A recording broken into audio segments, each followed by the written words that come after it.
Nagpaunlak naman ng pahayag ang mga suspect sa Pinoy Crime Stories. Pero pareho nilang itinatanggi ang mga akusasyon laban sa kanila. May allegation po kasi na sinasabi kasama daw po kayo doon sa nagpainom sa mga minor de edad tapos inabuso po yung mga babae. Totoo po ba yun, sir? Hindi po totoo yun. Bari ano naman po siya naman po talaga nag-iyaman din. Ang totoo po nangyari dun. Pagkarating ko po dun, talagang meron na po silang anak na iniinom. Yung ano, nilak namin yung pinto, hindi po totoo yun. Nilak yung pinto. Walang ganun, sir, na nangyari. Yung pang-aabuso, sir, nangyari po yan. Marami naman po kami testigo sa amin. Wala na mga nangyaring rape. Kasi siya naman din po may kagustuhan niya. Yung nangyari ngayon. Okay. Saka kung gagawin namin yung sir, di na makakalabas yun doon. Kinatid ko pa nga sa ano sa kanila eh. Mananatili silang inosente hanggat hindi na mapatunayan ng korte na sila ay nagkasala. Kasalukuyang dumadaan sa counseling ang mga biktima.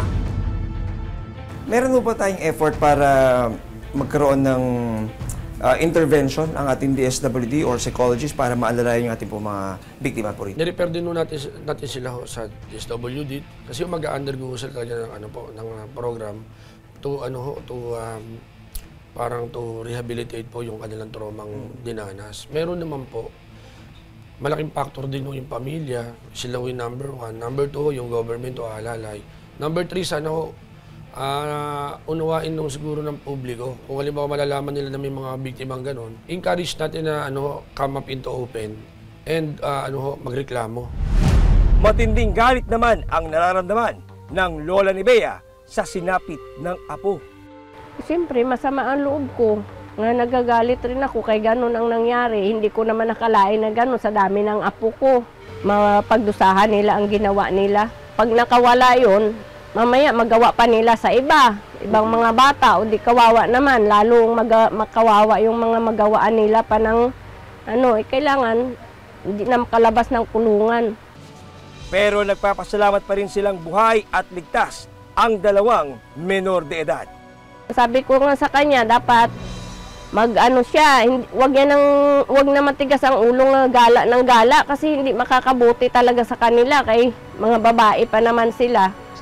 Hindi man yan sila nagkulang ng pangaral kag salita kaso hindi lang talaga nakikinig. Mahal ko yung mga apo ko.